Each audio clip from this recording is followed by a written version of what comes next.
Well, this Sunday is Mother's Day, but what if we choose to celebrate all the mothers in our lives, not just our biological moms? Lifestyle expert Christian Dare is here to offer us some unique ideas on how to celebrate them all. Good morning.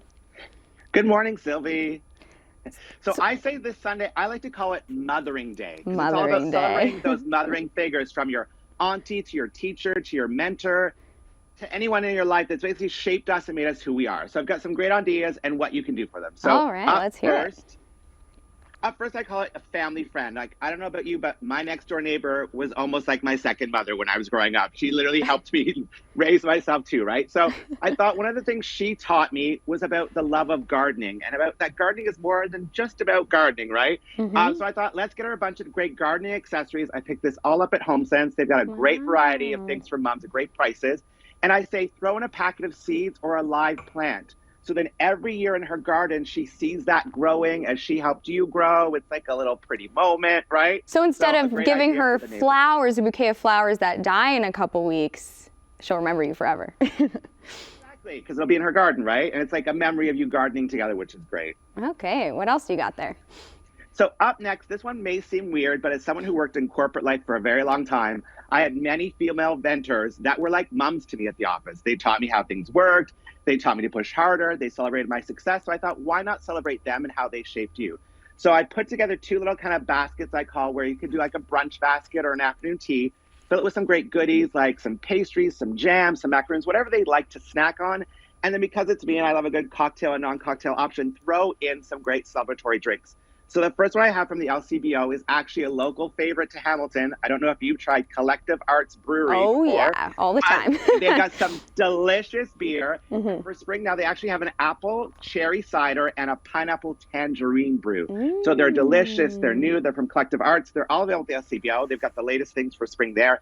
And I just always say, enjoy responsibly. Now, if you want to enjoy extra responsibly, I don't know if you know about Seedlip, Sylvie, but it is the world's leading distilled non-alcoholic beverage. Okay. So you get the same experience of a cocktail without the alcohol. You can make some great cocktails, like they make a Cosmopolitan that tastes just like a Cosmopolitan, or a Grove and Tonic. They're delicious, and they actually are going to be available this spring at the LCBO. Perfect. Healthier option. Okay, what else do you got there? So I had an auntie growing up that had no kids, so I was her kid, basically. And literally it felt like my second mother. And the thing she loved to do, because she loved fashion, is before school each year, we'd go shopping. And yes, it was great to get things, but it was about the experience. So I say, let's recreate that experience. Take your auntie or your fashion-loving mothering figure shopping on Sunday. Buy them some things, take them out for lunch. I stopped by Marshall's. They've got lots of great accessories at great prices because it's Marshall's.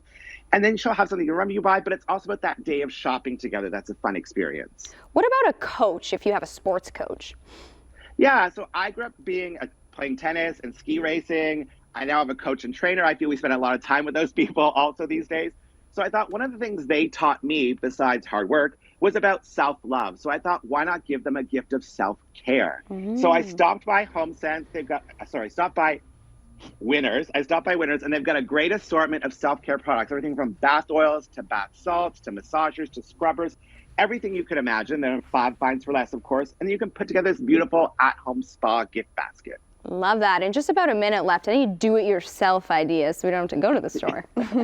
Exactly. If anyone knows me and watches me on TV, I love a good do-it-yourself. I love taking things from home and making something beautiful. So I actually made this bouquet of all paper flowers from recycled books and magazines. So it's really easy to do, and I'll have the template on my Instagram. But you can see this. You need to just cut out the little template, and then you're going to hot glue basically 5 different shapes together of petals. So you've got your little petals, and then you glue them to the top, as you see, and then you just string on each layer of incrementally bigger petals. So as you put it all together, you can see on the video, you get all 5 pieces, you get this beautiful flower in the end. And I always say, just sort of twist and play with the petals as you're working them, and then make as many as you want, and you get an entire bouquet. Oh, that is the best. Well, thank you so much for all of these ideas. We'll link up everything that you just showed us on our website. Thank you so much, Christian Dare.